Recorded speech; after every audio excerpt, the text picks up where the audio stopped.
जय Hind everyone, welcome back on my YouTube channel. जैसे कि आप जानते हो कि यूपीएससी प्री 2025 का एग्जामिनेशन 25 मई 2025 को हो गया है। तो ये वीडियो ओरिएंटेड है साइंस टेक के क्वेश्चंस पे कि साइंस टेक के क्वेश्चंस जैसे कि 10 क्वेश्चंस जो है 41 से लेकर 50 में सेट ए में उनका आंसर क्या है। तो जैसे कि फर्स्ट क्वेश्चन है कि consider the following types of vehicles.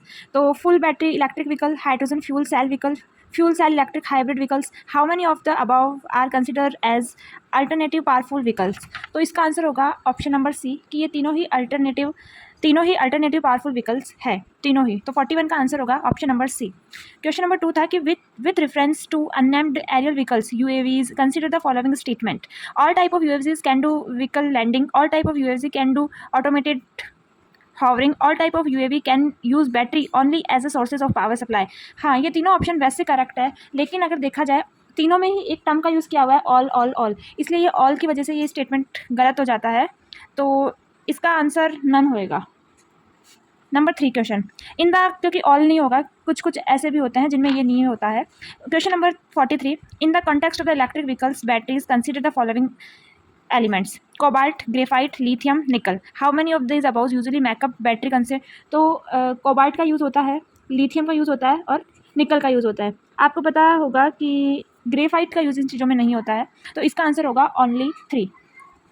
44 question ऐसे बोलता है कि consider the following cigarette, butter, I glass lenses, car tyres, how many of them content plastic. कि इन तीनों में किस किस में प्लास्टिक होता है। तो सिगरेट, बटर, हिंदी में बोला जाए तो जो सिगरेट का जो बचा हुआ टुकड़ा होता है, तो यस उसके अंदर होता है प्लास्टिक।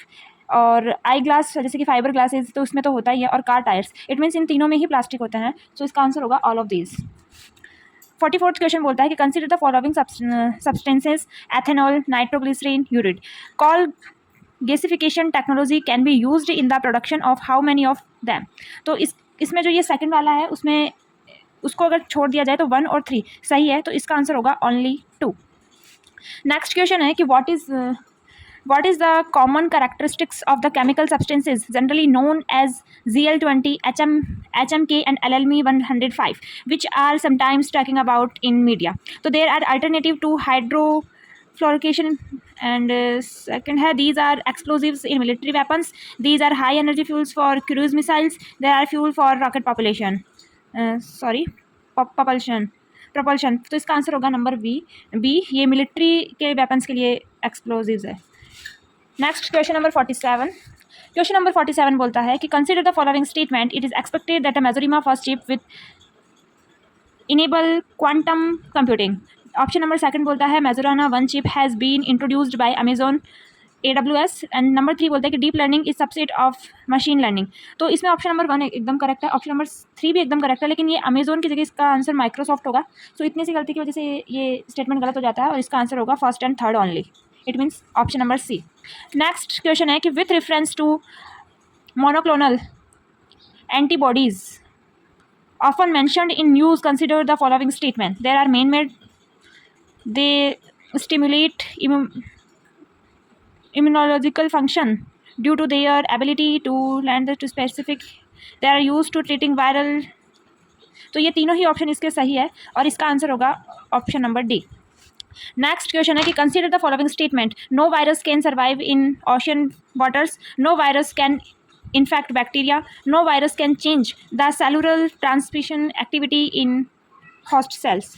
इसमें ऑप्शन नंबर, तो ये तीनों ही ऑप्शन जो है क्वेश्चन पूछता है कि how many of the statement gives above are correct, तो ये तीनों ही ऑप्शन गलत है, तो डी आंसर इसका एकदम करेक्ट होगा। एंड आज की वीडियो का लास्ट क्वेश्चन है कि स्टेटमेंट 1 ऐसे बोलता है कि activated carbon is a good and attractive tool to remove pollutants from effluent streams and to remediate contaminants from various industries। Statement 2 बोलता है कि activated carbon exhibits a large surface area and a strong potential for absorbing heavy metals। Statement 3 ऐसे बोलता है कि activated carbon can be easily synthesized from environmental waste with high carbon content। Which one of the following correct is respect of the above statement? Both statement 2 and statement 3 are correct and both of them explain statement 1. Both statement 2 and statement 1 are correct, but only one of them explains statement 1. Only one of statement 2 and statement 3 is correct, and that explains statement 1, neither statement second nor statement third is correct. तो इसका answer होगा option number A, कि statement second और statement third जो है वो statement 1 को अच्छे से एक्सप्लेन करता है। So thank you so much for watching. ये वीडियो था साइंस और टेक के क्वेश्चन के आंसर का। So thank you so much.